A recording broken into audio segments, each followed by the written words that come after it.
तो अभी तक आपने बहुत से दूसरे low risk fixed income instruments के बारे में सुना होगा, जैसे कि गवर्नमेंट स्कीम्स हैं, फिक्स्ड डिपॉजिट्स हैं, या अगर हम डेट म्यूचुअल फंड्स की बात करते हैं। ऑल्दो डेट म्यूचुअल फंड्स में आपको जो रिटर्न्स मिलते हैं वो फिक्स नहीं होते due to interest rate fluctuation, but हाँ, ये लेस वोलेटाइल होते हैं और रिस्क भी कम कैरी करते हैं। बट उसके बदले में आपको डेट म्यूचुअल फंड से जो रिटर्न्स मिलते हैं वो ऑलमोस्ट अराउंड एफडी के आसपास के ही मिलते हैं। तो आज के इस वीडियो में मैं बात करूंगा एक ऐसे इन्वेस्टमेंट ऑप्शन की जो आपको रिटर्न्स फिक्स देता है, और ये रिटर्न्स आपको एफडी और इवन डेट म्यूचुअल फंड से भी ज्यादा मिल सकते हैं, और इवन आपकी इन्वेस्टमेंट्स पे ये आपको मंथली इनकम भी प्रोवाइड कर सकते हैं। तो बात करते हैं इन्वेस्टिंग इन बॉन्ड्स की। मेरा नाम है रंजन और आप देख रहे हैं योर एवरीडे गाइड।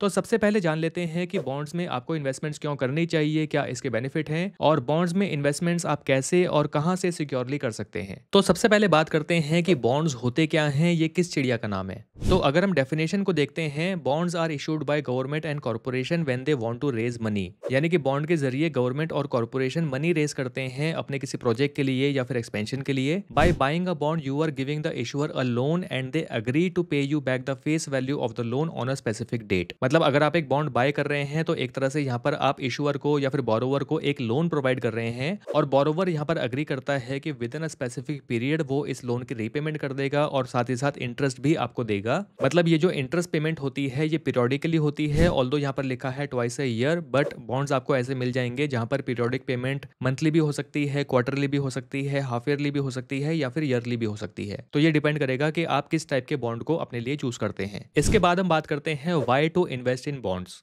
और इसके अंदर सबसे पहला पॉइंट आता है टू प्रिजर्व कैपिटल। तो बॉन्ड्स में इन्वेस्ट करने का एक सबसे बड़ा रीजन होता है कि इन्वेस्टर बॉन्ड्स में अपनी इन्वेस्टमेंट्स करते हैं, और वो है टू प्रिजर्व योर कैपिटल। अगर हम रिस्क की बात करते हैं तो बॉन्ड्स कंपैरेटिवली एफडी से ज्यादा रिस्कियर होते हैं, लेकिन स्टॉक मार्केट से कम रिस्क कैरी करते हैं। तो कंपैरेटिवली स्टॉक मार्केट से कम रिस्क लेकर एफडी से ज्यादा रिटर्न्स आपको मिल पाए, अगर इतने रिटर्न्स किसी इन्वेस्टर को मिल जाते हैं तो भला इससे अच्छा और क्या हो सकता है। और इवन अगर डाइवर्सिफिकेशन की हम बात करते हैं तो डाइवर्सिफिकेशन के पर्सपेक्टिव से बॉन्ड एक अच्छी इन्वेस्टमेंट इंस्ट्रूमेंट बन जाते हैं फिक्स्ड इंटरेस्ट रेट पे पैसा इन्वेस्ट करने के लिए। सेकंड पॉइंट आता है to park lump sum amount and getting regular income. Second चीज ये है कि कभी कभी हमारे पास एक लमसम अमाउंट होता है, मे बी ये अमाउंट आपको एज अ सैलरी बोनस मिला हो, या फिर आपकी कोई दूसरी इन्वेस्टमेंट है वहां से आपको इकट्ठा पैसा मिला हो। तो छोटे ड्यूरेशन के लिए मे बी 1 साल 2 साल या फिर 3 साल के लिए अगर आप इस पैसे को पार्क करना चाहते हैं तो बॉन्ड्स आपके लिए एक अच्छा ऑप्शन बन जाते हैं। मतलब ऑब्वियसली आपको सारा ही कॉर्पस किसी एक इन्वेस्टमेंट इंस्ट्रूमेंट में डाल के नहीं रखना चाहिए, तो आप यहाँ पर डाइवर्सिफाई कर सकते हैं। तो डाइवर्सिफिकेशन के पॉइंट ऑफ व्यू से बॉन्ड्स एक अच्छी इन्वेस्टमेंट ऑप्शन आपके लिए बन जाते हैं। थर्ड पॉइंट आता है when your goal is about to reach. मैं इस चीज के बारे में ऑलरेडी अपनी वीडियो में बात कर चुका हूं कि मान लीजिए आपका कोई गोल है और वो गोल थोड़ा सा नजदीक आ रहा है, यानी कि आपके पास 1 साल 2 साल या फिर 3 साल हैं, और उसके बाद आपको इस पैसे की रिक्वायरमेंट है उस गोल के लिए खर्च करने के लिए। तो इस पैसे को अगर आप स्टॉक मार्केट में ही इन्वेस्टेड रहते हैं और बाय एनी चांस अगर स्टॉक मार्केट में कोई नेगेटिव सेंटिमेंट आता है, रिसेशन आता है, या फिर कोई दूसरी इकोनॉमिक सिचुएशन आती है जिसकी वजह से स्टॉक मार्केट में फॉल आ सकता है, तो यहाँ पर आपको अच्छा खासा नुकसान हो सकता है। तो आपके लिए ये जरूरी हो जाता है कि आपने जो भी अभी तक कॉर्पस बिल्ड किया है, इस कॉर्पस को आप थोड़े से कम रिस्क वाले इंस्ट्रूमेंट्स में इन्वेस्ट करके रखें, जहां से आपको एफडी से ज्यादा रिटर्न्स मिल पाएं और आप इस पैसे को सही समय पर सही जगह पर खर्च कर पाएं। तो ऐसे में बॉन्ड्स आपकी हेल्प करते हैं आपके कैपिटल को प्रिजर्व करने के लिए। फोर्थ पॉइंट आता है व्हेन मार्केट इज नॉइजी। वैसे तो मैं इस चीज के बारे में ऑलरेडी बात कर चुका हूं कि यानी कि अगर आपको ऐसा लगता है कि अगले कुछ समय में मार्केट में वोलेटिलिटी ज्यादा हो सकती है और बेटर रिटर्न्स हो सकता है आपको ना मिले, मतलब अगर आपको ऐसा लगता है, तो बॉन्ड्स आपके लिए एक अच्छा इन्वेस्टमेंट ऑप्शन ऐसे केस में बन जाता है कि by the time market settle हो आप कुछ समय के लिए अपना पैसा बॉन्ड्स में इन्वेस्ट करके रख सकते हैं। और अगर हम लिक्विडिटी की बात करते हैं तो बॉन्ड्स में से आप कभी भी अपना पैसा बाहर निकाल सकते हैं। जस्ट मेक श्योर कि आप जिस बॉन्ड में अपना पैसा इन्वेस्ट कर रहे हैं वहां पर सेल एनी टाइम वाला ऑप्शन आपको मिले। तो जितने ड्यूरेशन के लिए आपने किसी बॉन्ड में अपना पैसा इन्वेस्ट किया होगा उस ड्यूरेशन के हिसाब से आपको जो भी इंटरेस्ट बनता है वो आपको मिल जाता है। नेक्स्ट हम बात करते हैं फीचर्स ऑफ बॉन्ड। सबसे पहले चीज आती है face value. Face value basically वो प्रिंसिपल अमाउंट होता है जो अमाउंट आप बॉन्ड में इन्वेस्ट करते हैं, और ये अमाउंट आपको at the time of bond maturity आपको वापस मिल जाता है। फिर आता है coupon rate. Coupon rate basically वो इंटरेस्ट होता है जो बॉन्ड की फेस वैल्यू पे लगाया जाता है, यानी कि पीरियोडिकली यही अमाउंट होता है जो आपको लगातार मिलता रहता है। मैच्योरिटी डेट, जैसे कि मैंने आपको बताया था कि ये वो डेट है जिस दिन कोई बॉन्ड मैच्योर होता है और आपका प्रिंसिपल अमाउंट आपको वापस रीपे कर दिया जाता है। फिर आती है क्रेडिट रेटिंग। किसी बॉन्ड की क्रेडिट रेटिंग उसकी क्रेडिट वर्दिनेस को बताती है, और ये रेटिंग जो इशू होती है, ये जो रेटिंग एजेंसीज होती हैं जैसे कि क्रिसिल है, वो लोग इस रेटिंग को इशू करते हैं। तो मोटे मोटे तौर पे अगर हम बॉन्ड्स की रेटिंग्स की बात करते हैं तो जैसे कि आप इस टेबल से देख सकते हैं triple A, double A, triple B, double B और बी। अब बात करते हैं टाइप्स ऑफ बॉन्ड्स की। इसका जिक्र मैंने ऑलरेडी वीडियो में थोड़ी देर पहले किया था। बॉन्ड्स आते हैं जैसे कि गवर्नमेंट बॉन्ड्स आते हैं, इनके अंदर central and state government bonds होते हैं, सॉवरेन गोल्ड बॉन्ड्स भी गवर्नमेंट के बॉन्ड्स होते हैं, ट्रेजरी बॉन्ड्स होते हैं। तो इन सभी बॉन्ड्स को बोला जाता है जीसेक बॉन्ड्स, यानी कि गवर्नमेंट सिक्योरिटी के बॉन्ड्स। इसके बाद कॉर्पोरेट बॉन्ड्स होते हैं जिनकी जो यील्ड होती है, यानी कि जो आपको रिटर्न्स मिलते हैं, वो थोड़े से हायर होते हैं कंपेयर टू गवर्नमेंट बॉन्ड्स। साथ ही साथ यहाँ पर जो रिस्क होता है वो भी गवर्नमेंट बॉन्ड्स के मुकाबले हायर होता है। तो एक तरह से आप मान के चलिए कॉर्पोरेट बॉन्ड्स के अंदर higher risk compare to government bonds और higher returns compare to government bonds. उसके बाद और दूसरे बॉन्ड्स होते हैं जैसे कि टैक्स सेविंग बॉन्ड्स होते हैं जिनके जरिए आप अपना टैक्स सेव कर सकते हैं। परपेचुअल बॉन्ड्स होते हैं जिनकी कोई भी मैच्योरिटी डेट नहीं होती, एंड सो ऑन। ऐसे बहुत से बॉन्ड्स आपको मिल जाएंगे। तो मैं यहाँ पर बात कर रहा हूँ कॉर्पोरेट बॉन्ड्स की, क्योंकि यहाँ पर आपको अच्छे रिटर्न्स मिल पाते हैं compare to debt funds and even most of the other fixed investment instruments. बस आपका जो रिस्क है वो यहाँ पर थोड़ा सा इंक्रीज कर जाता है, जिसके बदले में आपको यहाँ पर हाई यील्ड या फिर मैं कहूँ ज्यादा बेटर रिटर्न्स यहाँ पर आपको मिल पाते हैं। तो आप बॉन्ड्स में कैसे इन्वेस्ट कर सकते हैं, कहाँ से कर सकते हैं, इसके लिए हम चलते हैं विंड वेल्थ की वेबसाइट पर। विंड वेल्थ की वेबसाइट पे मैं आपको बॉन्ड्स और उनमें इन्वेस्टमेंट्स करने के बारे में ज़्यादा क्लियरली समझा पाऊंगा। तो विंड वेल्थ की बात मैं यहाँ पर क्यों कर रहा हूँ, क्योंकि ये एक काफ़ी पॉपुलर और ट्रस्टेड प्लेटफॉर्म है, से भी रजिस्टर्ड है, और आप इजीली यहाँ पर कॉर्पोरेट बॉन्ड्स में अपनी इन्वेस्टमेंट्स करके अपने पोर्टफोलियो को डाइवर्सिफाई कर सकते हैं। तो जैसे कि आप होम पेज पे देख सकते हैं, यहाँ पर जो पॉपुलर बॉन्ड है वो आपको दिख जाएगा, और उसके नीचे अगर हम चलते हैं तो और दूसरे जो डिफरेंट बॉन्ड्स हैं वो आपको यहाँ पर मिल जाएंगे। तो मैं यहाँ पर क्लिक करता हूँ व्यू ऑल पे, क्योंकि मुझे सभी बॉन्ड्स को यहाँ पर देखना है। तो व्यू ऑल पे जब मैंने क्लिक किया तो यहाँ पर टोटल 11 बॉन्ड्स मुझे मिल गए हैं जो कि लाइव हैं, जिनमें आप अपनी इन्वेस्टमेंट्स कर सकते हैं। तो मैं यहाँ पर सबसे पहले इन चीज़ों को सॉर्ट कर लेता हूँ। मैं कर लेता हूँ सॉर्ट बाय अभी रेलेवेंस है, इसको मैं कर देता हूँ यील्ड टू मैच्योरिटी। आप दूसरी जो सॉर्टिंग है, लेट्स से आप लो टू हाई इन्वेस्टमेंट्स चेक करना चाहते हैं कि किस बॉन्ड में सबसे कम इन्वेस्टमेंट्स हैं। टेन्योर आप चेक कर सकते हैं कि अगर आपको सबसे कम टेन्योर के लिए किसी बॉन्ड में इन्वेस्टमेंट्स करनी है तो टेन्योर सबसे कम किसका है। तो यहाँ पर फॉर एग्जाम्पल बॉन्ड है, ये सिंपली मैं एग्जाम्पल के लिए आपको बता रहा हूँ। मेच्योरिटी ये है नावी जेन 25 और मेच्योरिटी इसकी बची है 11 मंथ्स की, यानी कि 12 मंथ्स का बॉन्ड था लेकिन अभी यहाँ पर 11 मंथ्स बचे हैं। तो मैं काम करता हूँ, ये सब आप ब्राउज कर लेना। मैं सिंपली यहाँ पर यील्ड टू मैच्योरिटी के थ्रू इनको सॉर्ट कर लेता हूँ और यहाँ पर हमें ये सारे बॉन्ड्स मिल जाते हैं। तो इनमें से मैं किसी भी बॉन्ड को पिक करके एज एन एग्जांपल आपको यहाँ पर दिखा सकता हूँ। लेट्स से अगर मैं विंड कैपिटल जैन 25 जिसकी मैच्योरिटी बची है 15 मंथ्स की और यील्ड टू मैच्योरिटी है 11.5% की, मिनिमम इन्वेस्टमेंट्स खाली 10,000 रुपये है। लेट्स से मैं इसको यहाँ पर क्लिक करके एक्सपैंड करता हूँ। तो आप यहाँ पर देख सकते हैं yield to maturity, maturity left और मिनिमम इन्वेस्टमेंट्स, ये हम ऑलरेडी देख चुके हैं। हम नीचे चलते हैं और यहाँ पर बात करते हैं इसका जो इंटरेस्ट पेमेंट है वो है मंथली, यानी कि आपको हर मंथ इसकी इंटरेस्ट पेमेंट आपको आती रहेगी। प्रिंसिपल आपको मिलेगा एट मैच्योरिटी। कुछ बॉन्ड्स ऐसे होते हैं जिनमें आपको प्रिंसिपल भी क्वार्टरली मिल सकता है या फिर इवन हाफ ईयरली मिल सकता है। यहाँ पर आपको प्रिंसिपल जो मिल रहा है वो एट मैच्योरिटी मिल रहा है, यानी कि आपको 15 महीने के बाद प्रिंसिपल यहाँ पर रिटर्न होगा।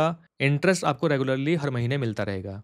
इन्वेस्टमेंट अमाउंट यहाँ पर आ रहा है 9,957 रुपीज़ का। तो ये इन्वेस्टमेंट अमाउंट कम क्यों है अभी आपको पता चल जाएगा।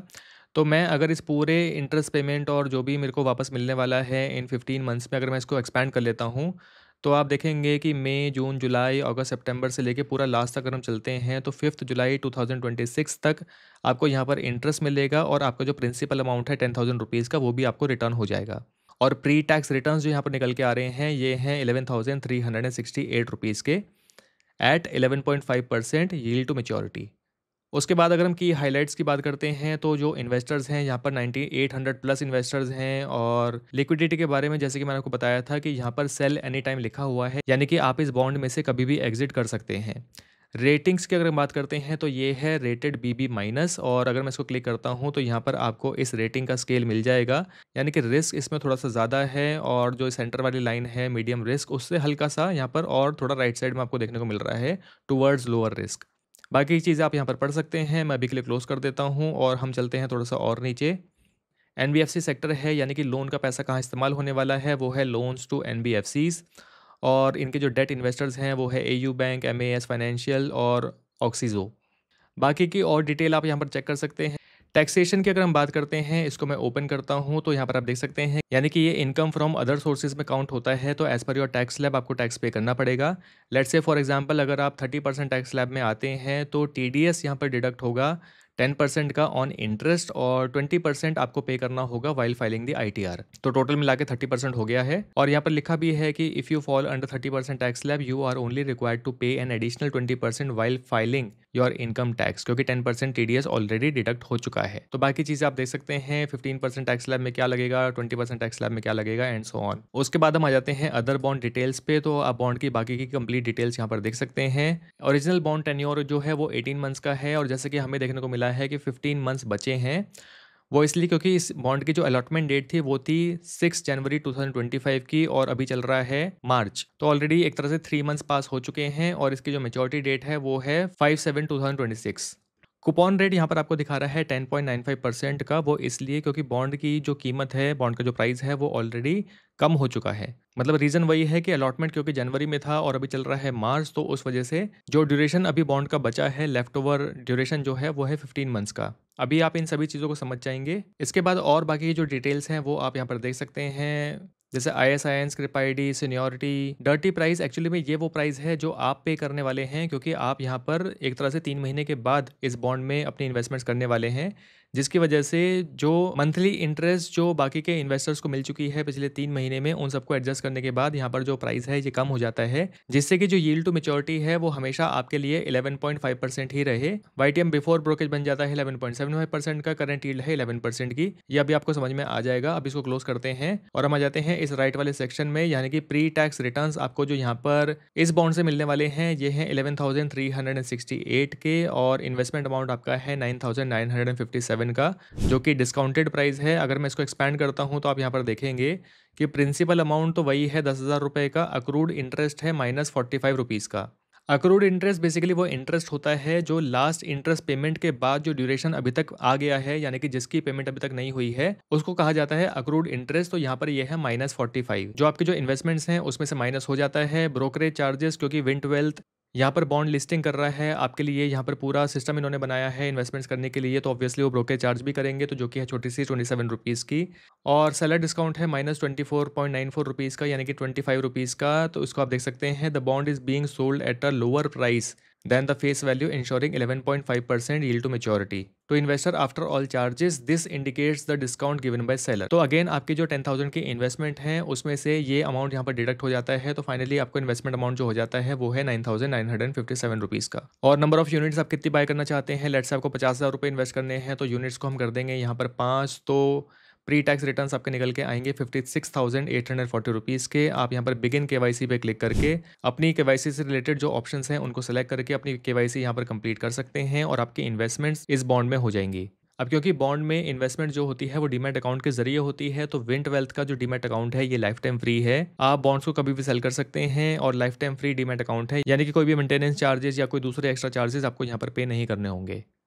और ये सभी डिटेल्स जो मैंने आपको विंट वेल्थ की वेबसाइट पे दिखाई है, आप इसकी ऐप को डाउनलोड करके वहाँ पर भी ये सभी चीज़ें देख सकते हैं, और अपनी इन्वेस्टमेंट्स इनकी मोबाइल ऐप के जरिए भी कर सकते हैं। इवन इसकी स्टार रेटिंग अगर आप गूगल प्ले पे और ऐप स्टोर पे देखेंगे तो वो इनको मिली है 4.7 की। इसका लिंक आपको मेरी इस वीडियो की डिस्क्रिप्शन और पिन कमेंट में मिल जाएगा। फाइनली बात करते हैं वीडियो के लास्ट पॉइंट्स की। तो जैसे कि मैंने बताया कि जब investments across different asset classes की बात आती है, तो बॉन्ड आपके लिए यहाँ पर एक अच्छा इन्वेस्टमेंट ऑप्शन बन जाते हैं। आपको यहाँ पर एडवांस में ही पता होता है कि आपको कितने रिटर्न्स किसी बॉन्ड से मिलने वाले हैं। और अगर आप अपनी लमसम इन्वेस्टमेंट से मंथली इनकम जनरेट करना चाहते हैं, तो जैसे कि मैंने आपको दिखाया था कि अगर बॉन्ड में वहाँ पर लिखा हुआ है कि इंटरेस्ट पेड मंथली, अगर आप उसको सेलेक्ट करते हैं तो यहाँ पर आपको मंथली इंटरेस्ट लगातार आता रहेगा। तो वीडियो अगर आपको हेल्पफुल लगी है तो उसको लाइक करके मुझे ज़रूर बताएं, और जाने से पहले चैनल को सब्सक्राइब करना मत भूलिएगा। जल्दी ही मिलेंगे एक और वीडियो में। Thank you for watching. Investments in debt securities, municipal debt securities, securitized debt instruments are subject to risks, including delay and/or default in payment. Read all the offer-related documents carefully.